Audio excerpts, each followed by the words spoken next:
Hey friends, welcome back to the YouTube channel. If you're new here, my name is Oleg. Mr. Bond is just right here. Come say hi.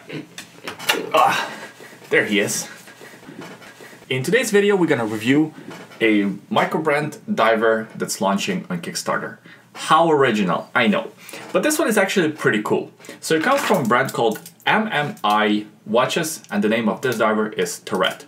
I'm sure you've already seen some YouTube videos of this watch because they actually launched on Kickstarter on November 27th, and they are already fully funded. A couple of things attracted me to this diver. Number one, its size. 40mm is a great diameter for a diver watch. And the second thing that I really liked is the creative way to display the date. It's not a regular date window, it's kind of a wheel that highlights the date as date changes. Pretty cool and original. So now, let's review this diver together. First, let's talk about the case dimensions. The watch has a diameter of 40mm, so from this point to this point, it's only 47mm from one lug to another, so from this point to this point. It has a lug width of 22mm, which is a bit surprising. Usually watches with 40mm diameter would have a 20mm lug width, and this one is 13.3mm thick. Here it is on my 7.5 inches wrist. Overall, I like the fit. 40mm diameter for a diver watch, in my eyes, is a perfect size. I also like that short lug-to-lug distance and the first female link, so it's a true 47mm. It will fit guys with smaller wrists just fine. This one does have quite a bit of heft, so keep that in mind. It weighs 172 grams on the supplied stainless steel bracelet, which is quite a bit. Usually a watch with this diameter would have about 140, 145 grams. This one is quite a bit heavier. You don't really feel it. The weight distribution overall is pretty good. However, the negative with this wear is the thickness. 13.3mm, it's not overly thick, but because the watch is only 40mm in diameter, it really shows. This one does sit kind of tall and proud on your wrist. The case finish on the watch is good. It has all brushed finish except for a few polished accents. As you can see, vertical brushing here on the sides of the case, as well as on the top of the lugs. However, we do have this polished accent along the lug and along the case. Kind of a chamfered edge. We also have a bit of a chamfering on the inside of the lugs. Looks pretty good and adds nice visual interest to otherwise fairly bland case. Also, the case shape, you can't help but be reminded of a Seiko Samurai. These two watches have quite a bit in common. Also reminds me quite a bit of Zila's Swordfish. I wouldn't call this an homage, but it certainly brings up a similar theme. The crown is at the 3 o'clock position. It's a screw-down crown with these tiny little crown guards. It's a signed crown with MMI logo. Operation on the crown is pretty good. Fairly smooth. And the watch is powered by the Seiko NH35 movement. For a watch in this price category, that's exactly what you're expecting. So the watch right now is available on Kickstarter. The price is $285 for a Seiko NH35 movement, and actually they just reached their stretch goal, so they are now available with a Sellita SW200 movement. That's an optional upgrade. If you choose a Sellita movement, now you're looking at $430. In my opinion, Seiko NH35 is perfectly suited for this type of a diver. It has 24 joules, beats at 21,600 vibrations per hour, has about 42 hours of power reserve. It has a date complication, and this watch here has a very interesting date display. That's what originally attracted me to this diver. So actually I want to demonstrate how the date changes. So as we rotate here, you can see the date slowly changes from 23rd to 24th. Pretty cool. And look at that. Now it's Christmas Eve. I think that's a very unique way to present the date. There are a handful of other watches that I've seen do the same. There is that Oris Aquas that does it. That's the GMT version, I think. There's also a Nomos watch that shows the date in a very similar fashion. Both Oris and Nomos are about $3,000 plus, so having a watch at around $300 price category do the same thing is kind of cool and creative. I really appreciate that touch. Now this is a prototype version, so for the final production version they're gonna do a few changes. Number one, they're gonna highlight and bold the date numbers. As it is right now, they're a little hard to read, so a bit of bolding for the font is certainly going to help. And the second change, the highlight for the date currently is red. That's going to change in color to orange to match the orange writing on the dial. I think that's a nice and welcomed change. Since we're already talking about the dial, let's actually take a closer look. First of all, it's a step dial. As you can see, the minute running track is actually recessed. That looks pretty good. We have batons for hour marks, kind of double batons for 6 and 12. They're very interesting date ring and a fairly attractive set of hands. They're kind of these batons slash syringe style hands. I think they look pretty good and they are finished with the brushing. Not too much writing on this dial, just MMI logo closer to the 12 o'clock position, Turret and the water resistance written closer to the 6 o'clock position. That's about it. Plenty of lume on this watch. Here's a lume shot for you. It has a lumed bezel as well as lumed dial and hands.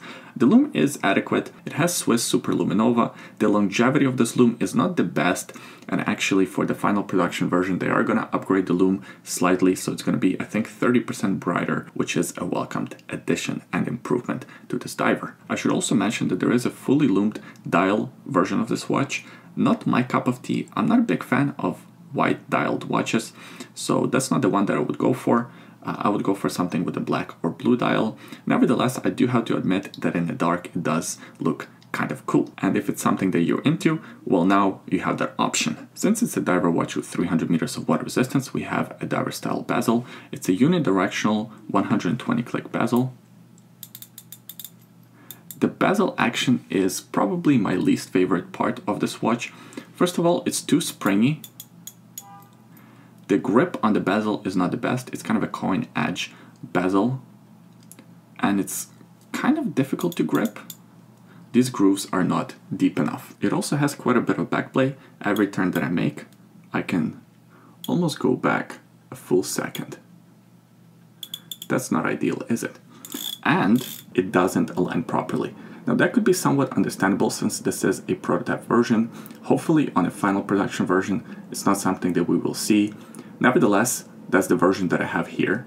That's the version that I'm reviewing, so that's what I'm going to talk about. It's very obvious how misaligned this bezel really is. Speaking of the bezel and the bezel insert, this is not a ceramic bezel, even though it kind of appears as if it is a ceramic bezel. It's ion-plated stainless steel bezel insert, which is sort of in between aluminum bezel insert and the ceramic bezel insert. Not quite as soft as aluminum, but not as hard as a ceramic. Looks pretty cool. But I would prefer a ceramic bezel insert if I'm being honest. A sapphire crystal here, totally flat, slightly boxed, so it sits slightly over that bezel insert.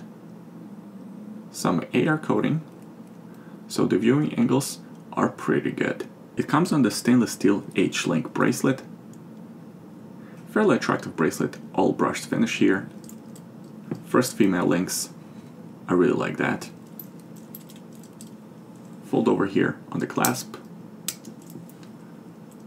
2 buttons for the release, and of course it has a scissor clasp. 5 micro adjustments, and push style pins.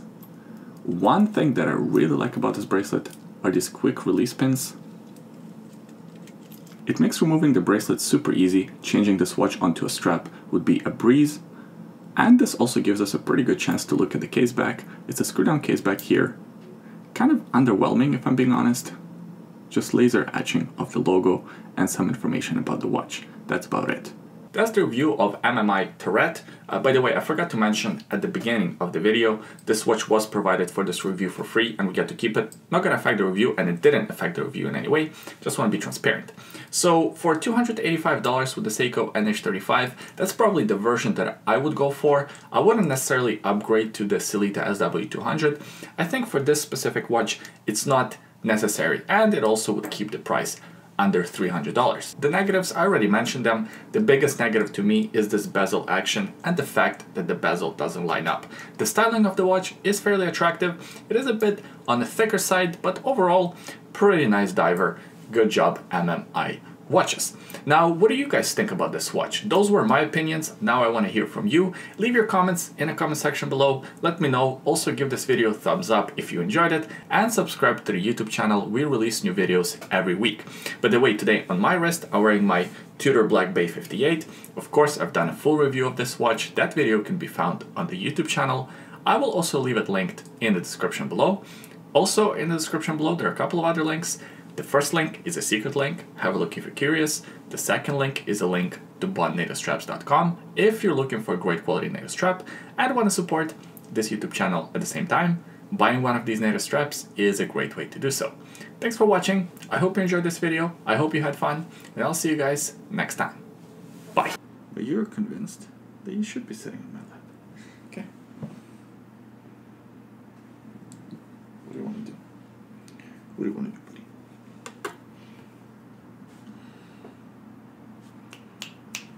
Good boy. Okay. Ready to record? You ready to record? I'm ready.